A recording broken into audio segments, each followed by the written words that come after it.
Setiap YouTuber pasti ingin melakukan live streaming. Karena live streaming adalah uji nyali para YouTuber di hadapan para subscribernya atau para penontonnya. Bagaimana berbicara, bagaimana berkomunikasi secara langsung tanpa edit. Buat yang masih ragu, yuk mari kita sharing bagaimana cara tampil keren di live streaming. Jangan takut, jangan ragu, ayo lakukan dan pasti akan tampil maksimal. Sebelum kita lanjutkan bahasan, jangan lupa like dan subscribe serta komen di kolom komentar.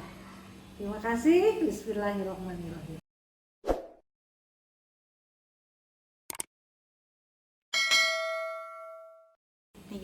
Assalamualaikum warahmatullahi wabarakatuh. Welcome back to my channel Dapur Bun Bun.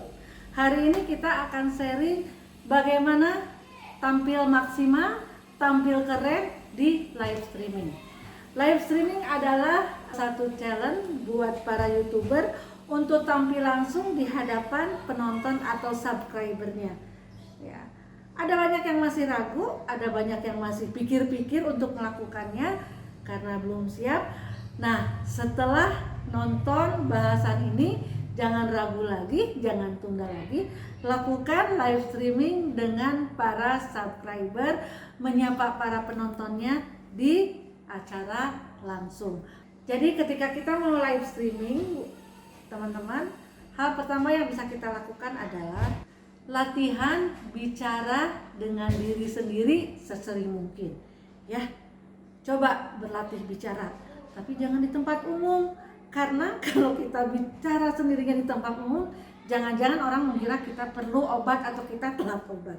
Jadi di mana kita bisa melakukan latihan bicara sendiri ketika kita perjalanan ke kantor, di mobil, sambil duduk di tengah lalu lintas atau sambil menyetir, kita coba bicara sendiri, ya, seperti monolog, seperti pidato. Ya, atau juga mungkin di kamar mandi sambil mandi, ya, yang biasanya kita nyanyi-nyanyi, coba latihan berbicara. Kenapa latihan bicara menjadi penting? Karena ini untuk melatih artikulasi, melatih pemilihan kata-kata, memperbanyak atau menambah perbendaharaan kosakata, sehingga ketika kita melakukan live streaming, kita tidak hanya mengucapkan kata-kata yang itu-itu saja dan akhirnya orang pun bosan. Kalau kita terus berlatih, maka otomatis kita akan menemukan kata-kata baru yang jarang kita pakai dan bisa kita gunakan pada saat live streaming. Yang kedua adalah siapkan teks. Jadi kunci untuk tampil maksimal di live streaming yang kedua adalah menyiapkan teks, menyiapkan materi. Tentukan materi apa yang akan kita bicarakan. Kemudian juga menyiapkan teks, membantu konsentrasi dan membantu arah pembicaraan sesuai dengan urutan yang kita tentukan. Dengan demikian, yang kita bicarakan dari mulai pembuka, kemudian bahasan sampai kesimpulan akan komplit, ya, tidak terpotong-potong, selesai sesuai dengan apa yang kita harapkan. Hal ketiga adalah bangun rasa percaya diri. Jangan gugup, jangan takut, karena yang kita hadapi adalah lensa kamera, lensa handphone atau screen dari komputer atau laptop. Jadi tidak perlu merasa takut, tidak perlu merasa malu. Toh yang kita hadapi hanyalah satu lensa kamera atau orang yang membantu mengoperasikan kamera itu. Nah, ketika kita memiliki rasa percaya diri, maka pembicaraan kita juga akan lancar, pemilihan kata juga akan tepat, artikulasi juga akan cukup, sehingga orang yang melihat akan mampu memahami apa yang kita sampaikan. Ya, ketika kita sedang live streaming dan ada yang bertanya, maka nggak ada salahnya kita jawab sehingga ada dialog interaktif. Kalau mereka menyapa, balaslah sapaannya. Kalau mereka bertanya, balaslah pertanyaannya sejauh apa yang bisa kita jawab. Kita jangan terbawa arus dengan pertanyaan yang ditanyakan oleh para penonton. Itulah gunanya teks, sehingga pembicaraan bisa kita lanjutkan sesuai dengan materi yang kita tentukan. Keempat adalah pilih tempat yang nyaman untuk bicara. Boleh di luar atau boleh di dalam. Boleh di dapur, di ruang tamu, atau dimanapun yang membuat kita nyaman. Hanya saja perhatikan bahwa akses internet berjalan dengan baik. Saya pernah mengalami beberapa live streaming, ternyata akses internetnya tidak bagus dan kadang-kadang on off.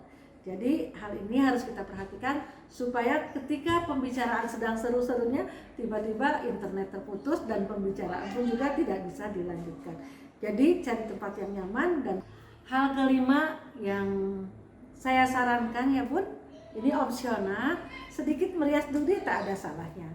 Kenakan baju yang bersih dan nyaman untuk live streaming yang indoor. Tapi ketika kita memilih di luar, saat kita sambil memancing, saat kita sambil berburu, itu tidak apa-apa menggunakan baju yang lebih sporty ya. Tapi kalau di indoor, gunakan pakaian yang rapi, yang nyaman, yang enak dipandang, yang bersih, dan sedikit merias diri. Ini supaya memberikan aura positif kita kepada penonton ya. Bermake up sedikit untuk para perempuan nggak ada salahnya gitu kan.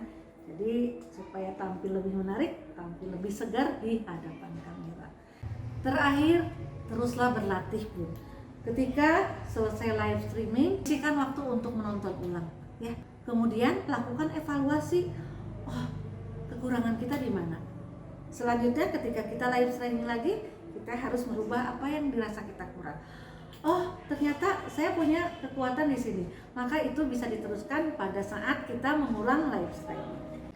Setelah dievaluasi dan kita merasa hasilnya belum maksimal, jangan kecil hati, jangan putus asa.